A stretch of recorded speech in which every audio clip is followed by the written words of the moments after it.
Bago tayo magsimula, ipapromote ko lang. Aking mga power bracelets, available po ito sa Shopee at sa TikTok. But most of my power bracelets are available sa Shopee. So, lahat po yan ako yung gumagawa. Meron tayong mga protection bracelets. So, this is a combination of fire agate and lucky red string, which I have been using for more than 4 years na. And then, meron tayong dalawang klase ng obsidian evil eye. We have the smaller version, which is the 6mm bead and the 8mm bead. This is good for warding off negative energies around you. And, of course, yung mga evil eye. And then, we have the anti-evil eye bracelet.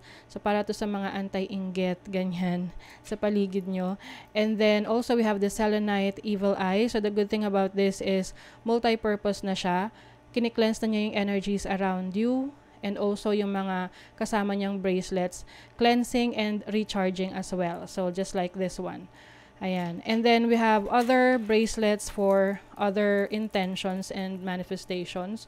So, meron tayong authentic malachite. This is for healing and also attraction of money and transformation. And marami pang iba. Meron din tayong chakra bracelet for balance.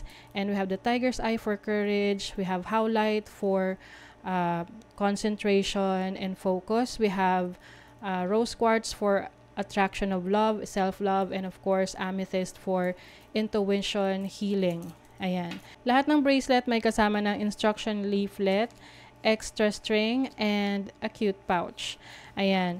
Meron din ako mga bagong products sa aking shop. Ito yung intention oils. It comes with 2 sizes. Meron tayong dropper, which is 15 ml.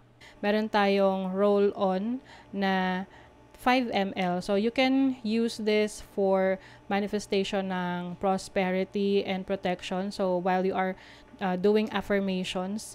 And ito naman, you can, multi-purpose to, pwede mo rin itong gamitin when you are setting intentions. You can put this sa iyong candle if bago ka mag-set ng intention. So, this is for prosperity and protection na. Meron din akong spell jar for protection and prosperity. So, these are limited items lang kasi konti lang nagawa ko dahil lahat to ay chinarge ng super full moon nung full moon in Pisces. So now it is available. I think 5 to 7 pieces lang yung available for each. So lahat yan nasa aking Shopee. Link on the description. Thank you so much and happy shopping. Libra, hi! Welcome to Mr. Queen PH at ito isang timeless money career reading for you. So, pwede itong mag-resonate sa inyo sa past, sa present, at sa future. Please watch your Sun, Moon, Rising, and Venus para sa iba pang mensahe. Meron tayong video na nagpapaliwanag tungkol doon. Link on the description. And thank you so much sa lahat ng sumusuporta dito sa ating channel. Just a reminder that you have the power to create your own reality. So, gamitin nyo lamang ang reading na to bilang gabay. Okay, Libra, let's see your money. Recent past, money. 10 of Pentacles. Wow. So, for some of you, Libra, when it comes to your finances, you have more than enough, no? In the recent past, maaring meron ka ring achievement pagdating sa kaperahan mo, maaring may nabili kang gamit, no, for your family. Medyo malaking high ticket na gamit, pwedeng sasakyan, pwedeng bahay, lupa. So, let's see your current energy, present. You have the Fool. Okay. So, you want to experience something new in your finances. Pwedeng meron kang magte-take ka ng risk pagdating sa bagong opportunity to earn money. Pwedeng business or iba pang pagkakakitaan, pwedeng investments. And let's see the near future for this. The Star. Yung ganda nito. As a near future energy for you, whatever this is that you are working on right now sa finances mo, this is going to be fulfilling. This will fulfill your wants, your needs, or your goals pagdating sa finances mo.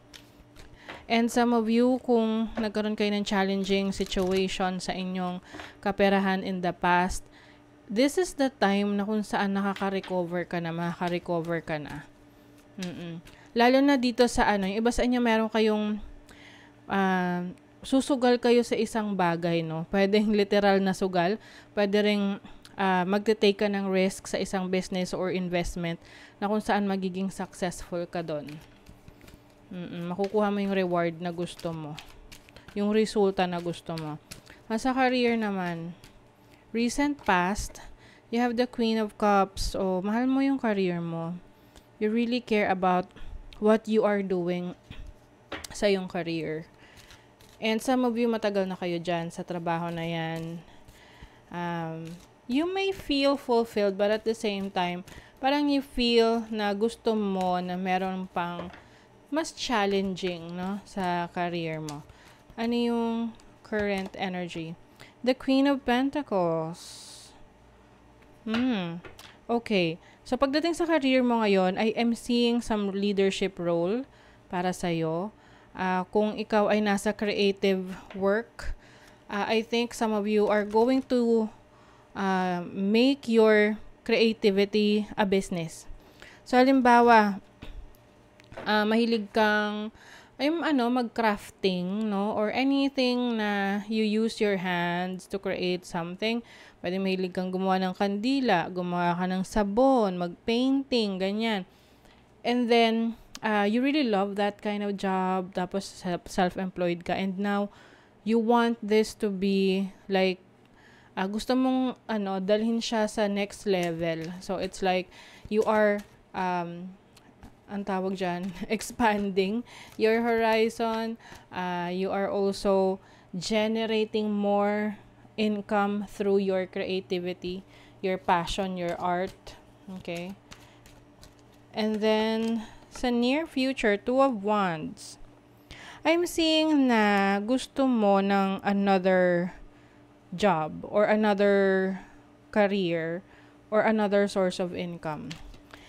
I also feel na meron kang isa pang project na gusto mong gawin.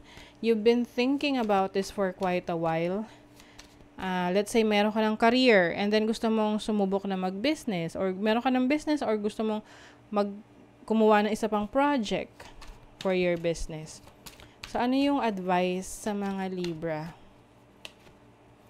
Eight of Swords. O, wag mong hayaang malimitahan ka ng mga iniisip mo na baka wala sa'yo or kulang ka or yung mga limitations mo, no?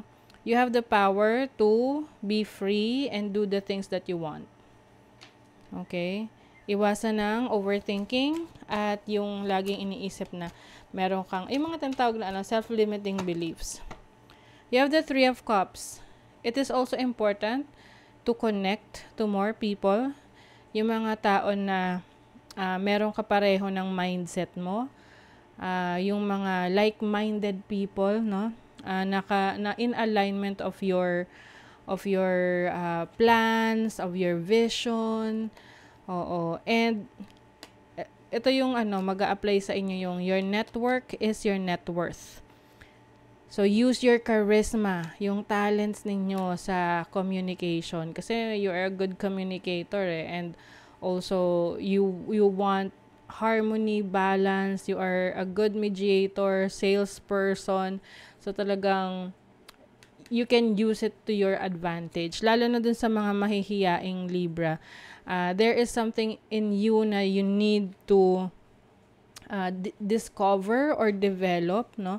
Which is yung inyong networking skills, yung inyong communication skills. Dahil yan ay makakatulong sa inyong success. Okay? Properties. Focusing on the basics in life. You might start building a strong foundation in your career or business. Investing in properties is suggested. So, some of you talaga merong investment sa properties. Parang may binili kayong bahay, lupa, sasakyan, or any high-ticket na property. You also have mainstream. It's time to be seen and show your talent. Yung mga mahiyaing Libra dyan. Show it to the world. Your business is getting more audience at this moment. So, if you have a business, tapos wala pa siya sa internet, wala kang Facebook page, this is the time for you to do it, na magkaroon na ng page, no? Or, to sell online if you have products that are being sold lang sa mga stalls or sa malls. So, there's another outlet for you sa social media, sa mainstream, na makita ka, makilala ka. Wow, so merong gift na parating sa'yo. This may be a form of cash or kind. This is also a reminder of your talents. So, meron kang mga gifts na binigay sa'yo si God. At gamitin mo yan, no? Yung mga gifts mo na yan, yung abilities mo na yan, to create abundance. Okay? So, that is your reading, Libra. Kung nagustuhan nyo ito, naka-resonate kayo, mag-comment kayo dyan, like, share, subscribe, para lagi kayong updated sa ating mga readings. Thank you so much, Libra. See you again.